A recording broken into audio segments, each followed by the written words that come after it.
और वह है माता पिता के साथ अच्छा व्यवहार। सोचिए, जब हम इस दुनिया में कुछ भी नहीं थे, न बोल सकते थे, न चल सकते थे, तो हमारी हर जरूरत कौन पूरी करता था?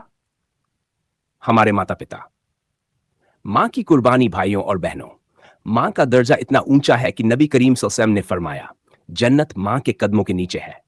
मां ने हमें अपने पेट में 9 महीने तक उठाया, दर्द सहा, तकलीफ झेली, और जब हम रोते थे तो अपनी नींद कुर्बान करके हमें सुकून देती थी।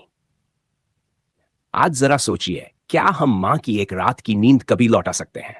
पिता की मेहनत, और मेरे भाइयों, पिता जो अपनी थकान छुपाकर हर रोज हमारे लिए कमाने निकलते हैं, धूप हो या बारिश, भूख हो या बीमारी, पिता कभी शिकायत नहीं करते। उनकी खामोशी ही उनकी सबसे बड़ी कुर्बानी है। कुरान का हुक्म अल्लाह ताला ने पाक में फरमाता है, सूरह अल कहफ आयत 35 में, ओपन कोट, और हमने इंसान को अपने माता पिता के साथ अच्छा व्यवहार करने की नसीहत की है, क्लोज कोट।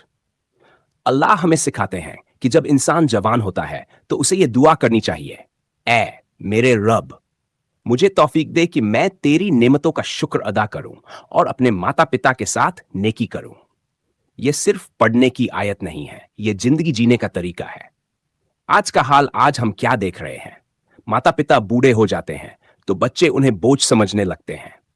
जरा सी बात पर ऊंची आवाज में जवाब, गुस्सा, बदतमीजी। याद रखिए, अगर आपकी आवाज माता पिता के सामने ऊंची है तो आपकी दुआ अल्लाह तक शायद पहुंचने से पहले ही रुक जाए। अल्लाह की नाराजगी, नबी करीम वसल्लम ने फरमाया, अल्लाह की रजा माता पिता की रजा में है और अल्लाह की नाराजगी माता पिता की नाराजगी में है। सोचिए, जिसके माता पिता उससे नाराज हो, उसकी जिंदगी में कैसे सुकून होगा? छोटे अमाल, बड़ा सवाब भाइयों और बहनों। माता पिता को खुश करना बहुत मुश्किल काम नहीं है। उनसे प्यार से बात करना, उनकी बात ध्यान से सुनना, उनके लिए दुआ करना, उनके सामने उफ तक न कहना, उनकी जरूरत का ख्याल रखना, यही छोटे छोटे अमल हमें जन्नत के करीब ले जाते हैं। अगर माता पिता नहीं है और जिनके माता पिता इस दुनिया में नहीं रहे, मेरे प्यारे भाइयों और बहनों, आप मायूस ना हो। नबी सल्लल्लाहु ने फरमाया, उनके लिए दुआ करना, सदका करना और उनके नाम से नेक काम करना, यह सब भी उनकी सेवा है। आखिरी पैगाम, आज अगर आपके माता पिता जिंदा है तो समझ लीजिए आपके पास जन्नत का दरवाजा खुला है। कल जब वो नहीं रहेंगे तो सिर्फ अफसोस बचेगा।